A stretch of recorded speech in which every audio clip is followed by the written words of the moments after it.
So we're wrapping up September strong with sneaker releases. We've got Yeezys, we've got Air Jordans, we've got Nikes, we've got New Balances, we've got really every other kind of sneaker brand dropping sneakers in the second half of September. And I've got to say, this month is packed full of crazy heat. What's up, everybody? I'm Seth Fowler, and this is Sit or Sell.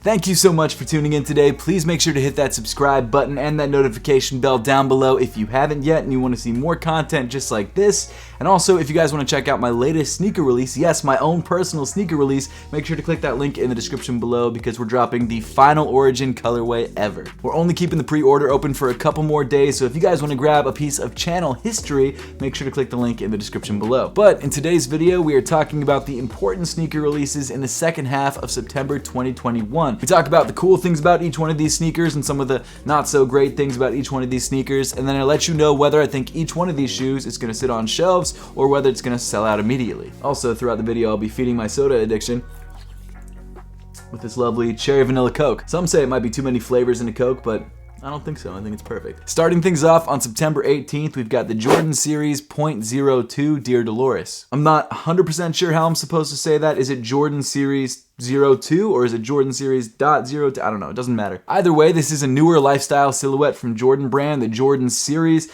and this sneaker is obviously themed after Michael Jordan's mother, Dolores. Apparently, the inspiration behind the colorway is not only his mother, but also his upbringing in North Carolina, and the sneaker features a cream/white upper mixed with sort of a burnt umber or orange color. It actually kind of looks like a skateboarding shoe, which I think is actually pretty dope, and in my opinion, it's one of the best lifestyle Jordan sneakers or newer lifestyle Jordan sneakers that they've released in a really long time. Overall, it's a pretty clean look, but I just don't feel like the hype is there for this sneaker, so I'm gonna give this shoe a sit.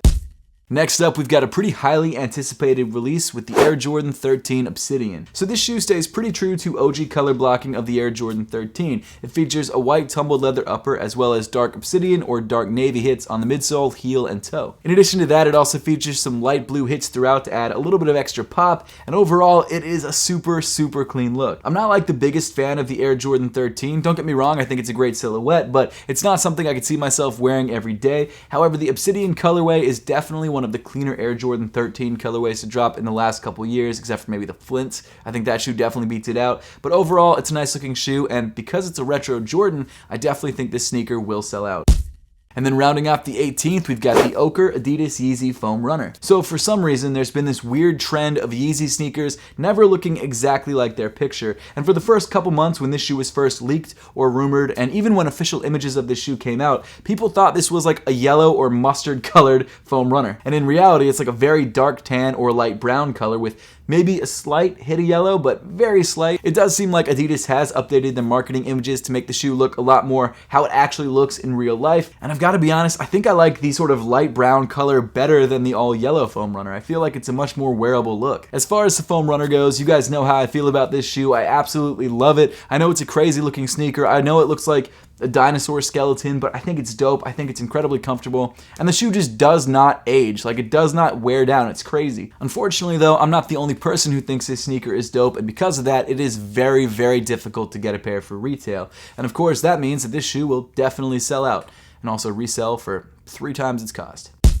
Moving on to September 20th, we've got another Yeezy with the Adidas Yeezy 700 MNVN in Honey Flux. Some of you guys might be having a deja vu moment right now thinking, didn't he just talk about this in the last Sit or Sell video? And you would be right, because I did, because for some reason Adidas decided to push this shoe back. I don't know why this keeps happening. It just seems like the world that we're living in, because of all the issues going on in the world, it makes manufacturing and delivering things that have been manufactured to people very difficult. So because of that, I wouldn't be surprised if this shoe is pushed back once again, or maybe, you know, every other release on this list getting screwed up because they get pushed back too. I have no idea what's going on. Nowadays, you never know if a shoe's going to release until actually the day that it releases. But overall, it's a nice looking pair of 700 MNVNs. It comes in yellow. It still features that reflective 700 accent on the side. I've talked about this shoe before. If you watched my other Sit or Sell video, you know how I feel about it. It's a nice looking sneaker, and if you want to grab it, you probably won't have that easy of a time, because at the end of the day, I do think this shoe will sell out.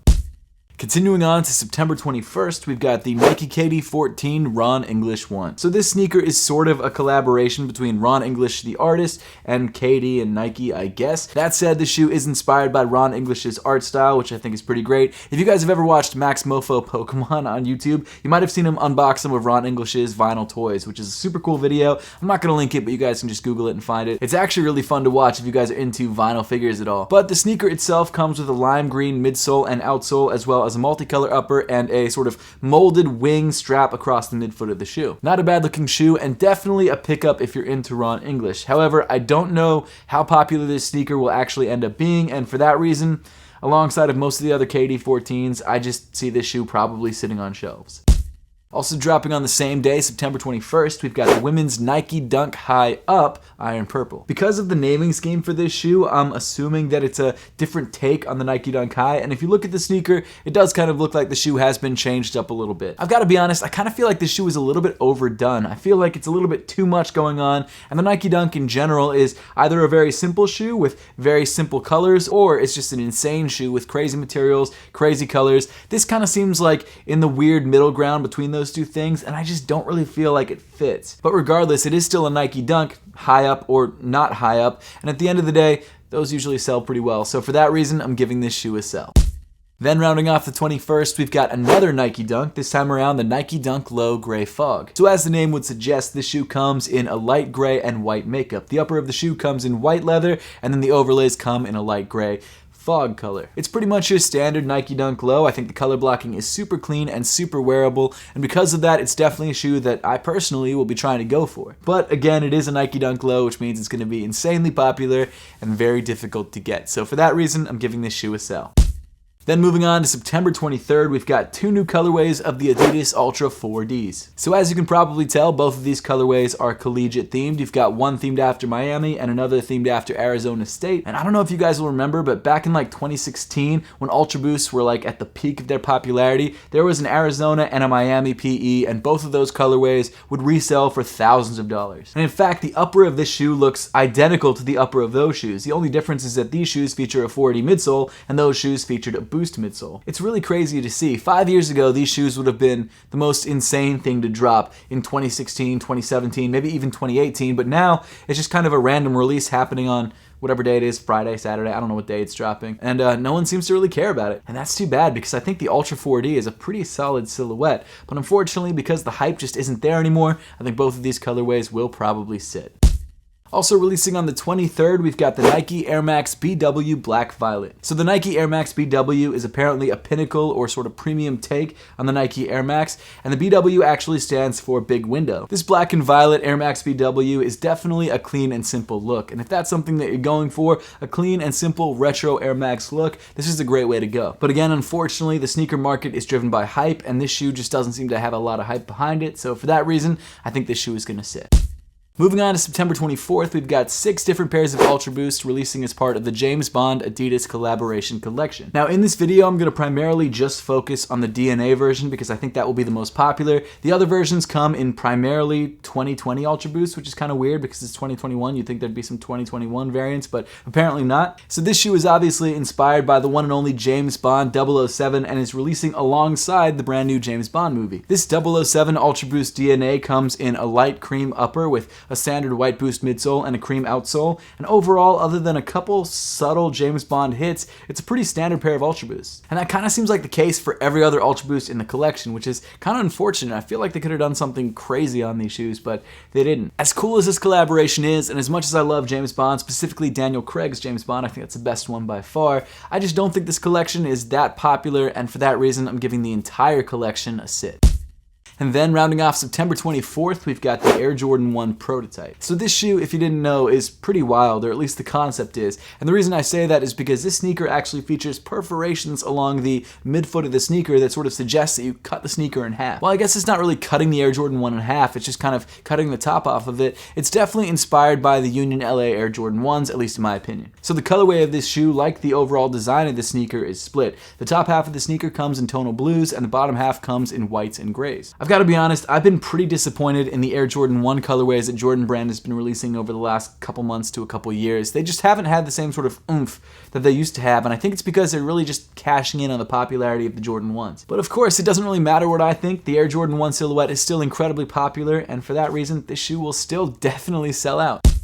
Continuing on to September 25th, we've got the Air Jordan 5 Moonlight, aka the Oreo colorway. Weirdly enough, this is one of my most anticipated Air Jordan releases of the entire year. This is a shoe that I bought when it first came out back in 2013 or 2014, maybe 2012 actually. I'm not sure when it came out, but I love that shoe. I wish I had a second pair of it, but I don't. In fact, I don't even have one pair anymore. And so being able to grab a new version of that shoe in this sick colorway is pretty exciting. Now, as far as the naming scheme goes, I'm assuming that they didn't call it the Oreos because Oreo probably owns that name and they can't call it that, but Moonlight is kind of a name. The sneaker comes in a black suede upper accented by a white midsole and black shark teeth with white splatter print, as well as an icy blue outsole. And this is just like one of those super clean, super wearable Air Jordan 5 colorways. I love it, and I will definitely be picking up a pair. And most likely a lot of other people will too, and because of that, I think this shoe is going to sell out.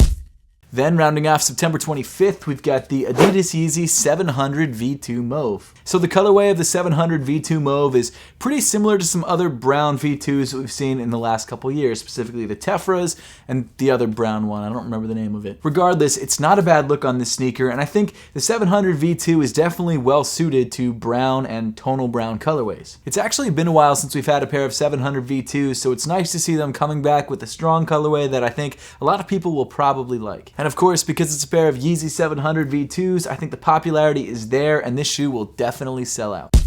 Moving on to September 28th, we've got another Air Max BW, this time in the Los Angeles colorway. In my opinion, this shoe is kind of like an Orioles colorway, but it is what it is. I'm not really too familiar with Los Angeles colors other than like the basketball teams and the football teams. So I don't know where this color came from, but let me know in the comment section down below. So this pair of Air Max BWs comes in sort of a split upper between black and white and features some bright orange accents. And in kind of an interesting detail on the bottom of the shoe on the outsole, there are these purple squares kind of dotting the orange midfoot panel. It's a weird look. I'm not sure where it's from, but you know, maybe you'll like it, maybe you won't. It doesn't really matter. It's on the bottom of the shoe, so you won't see it anyway. In my opinion, this is the best of the two Air Max BW colorways dropping in September, so if I were to grab one, this would be the one that I would go for.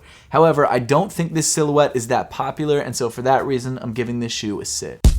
Also releasing on the same day, we've got the Nike Dunk High 1985 Black Acid Wash. This is another one of those shoes that, like every other shoe this year, has been pushed back for some reason or another. I think the shoe was supposed to release back in August or maybe even July, but for some reason now we're getting it at the end of September. Regardless though, I'm just happy that it's coming because I think it's a really clean look. Now, if you're not too familiar with the Nike Dunk High 1985s, what they are essentially just a Nike Dunk High cut like they were originally back in 1985. It's very similar to what Jordan Brand did with the Air Jordan 1s last year, and I'm actually really excited to see a pair of these in person because I'd love to see what the Dunks looked like back 6 years, 7 years before I was born. As you can tell, the upper of the sneaker comes in a cream or light yellow, presumably made to look like an aged white leather on the upper, accented by black acid washed panels on the overlay. And I know in the first Sit or Sell video where I talked about this one and the red one, I said that I like the red one better, but the more that I look at the black one, I feel like it's just a more wearable sneaker, and because of that, this is probably the one that I'd end up paying resale for if I had to buy either one of them. Because at the end of the day, we all know that I'm not going to get a pair for retail. It's just like, it's not going to happen. And that's sort of leads us into the Sit or Sell rating. Obviously, I think the Nike Dunk High 1985 Black Acid Wash will sell out.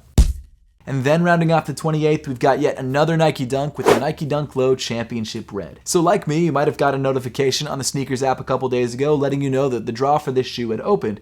Turns out though, they decided to push back the release about a minute after the sneaker went live. So all the other retailers dropped this shoe already, just the sneakers app is left to drop, and for some reason they decided to fake us out. So I've talked about this shoe a bunch, obviously because it was in the last Sit or Sell video. Like every shoe in this video is from the last Sit or Sell video, I'm realizing, but this shoe is sort of like a flipped Team Red Nike Dunk Low. I think it's a great looking sneaker. The overlays come in white, the main leather paneling comes in red, but man, it's just not going to be easy to get. Nike Dunk Lows are almost impossible to get for normies like myself, and because of that, I think this shoe is probably going to sell.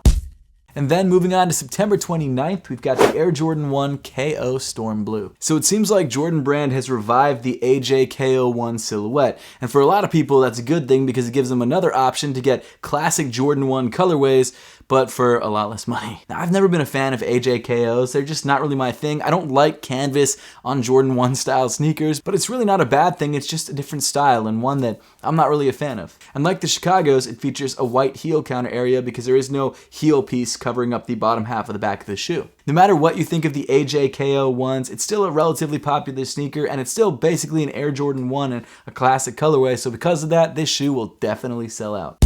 Moving on to the last day that we're covering in today's video, September 30th, the first shoe releasing is the women's Nike Dunk High Aluminum. It's weird because this colorway kind of feels like a washed out UNC colorway. It's pretty much the same exact shoe except without some of the saturation. That's not a bad thing though. I still love the sneaker. I would still love to own this shoe, but it definitely has very similar vibes. And actually, speaking of that, if you missed out on any of the UNCs, this might not be a bad shoe to go for because it's so similar. But of course, it is still a Nike Dunk, and Nike Dunks are insanely popular, so because of that, this shoe will definitely sell.